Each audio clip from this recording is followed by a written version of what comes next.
ትገፋለህ። የመልእክት ርዕስ ትገፋለህ።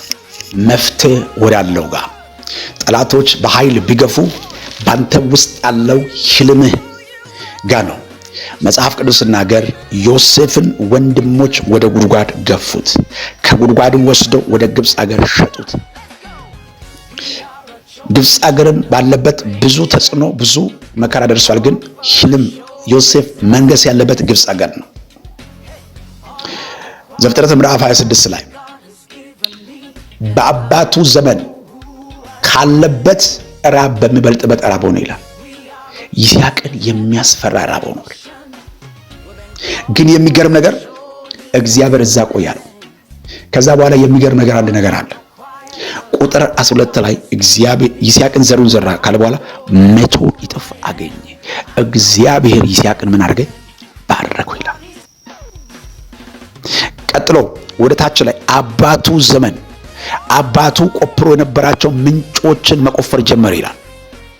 የዛ አገር ሰዎች የውሃውን የሱ መብዛትን ባዩ ጊዜ ውሃው የኛ ነው ብሎ ይከራከሩ ነበር ይላል።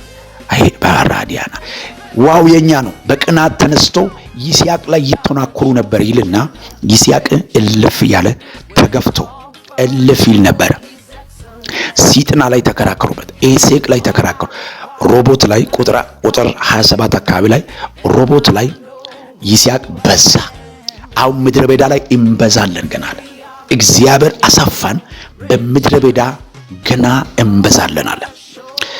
ዛሬ አንድ ሰው ወደ መፍተው ጋር ወደ ክብሩ ጋር ጠላት ቢገፋ ጠላት ምንም ቢያደርግ ወደ ነገሪ ጋር ወደ ህልሜ ጋር ወደ ጉዳይ ጋር ትገፋለህ። ወደ ጉድጓድ አይደለም፣ ወደ ውድቀት አይደለም። ለሌላ መጥፊያ የሆነው ላንተ ህልሜ መፈጸሚያ ይሆናል። ለሌላ መቅበሪያ የሆነበት መንገድ ሊሆን ይችላል፣ ላንተ ግን መቅበሪያ አይሆንም። ፍጻሜ የጠላት ያቀደበት ሞት አይሆንም። ፍጻሜ የሟርተኛው ክምችት ንግግር ባንተ ህይወት ውስጥ አይፈጸምም። እግዚአብሔር ያለው ቃል ያለው እግዚአብሔር የተናገረው ይሄ ትንቢቱ ቃል በህይወት ላይ እግዚአብሔር የነገረው ቃል እስከሚፈጸም ድረስ በብዙ ናዳ መካከል ልትሻገር ትችላል። በብዙ ውጣ ውረድ ውስጥ ልታልፍ ትችላል። ነገር ግን እግዚአብሔር ያለው ባንተ ህይወት ላይ ይፈጸማል። ቃሉ ያለው በህይወት ላይ ይሆናል። አልፈ መሄድ ይሆናል። ጥሰ መሄድ ይሆናል። በኢየሱስ ስም አዋጁ ተሽሮ በምስጋና ትቆማል። ለብዙ ሰው ሼር አድርግልን። ወዳቸዋለሁ። ቤቱን ፎሎ አድርጉልኝ። ከዚህ በኋላ እግዚአብሔር ወደ አዘጋጀው ቦታ ትገፋለህ።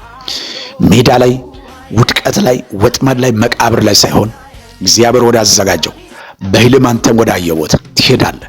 አሜን ላሉ ይሁንላችሁ። ኮሜንት ላይ ወደ ክብር ጋር ወደ ምስጋና ጋር እገፋለሁ ያላችሁ ጻፉልኝ። በኢየሱስ ስም ተባረኩ። ሆኖላችኋል። ሻሎም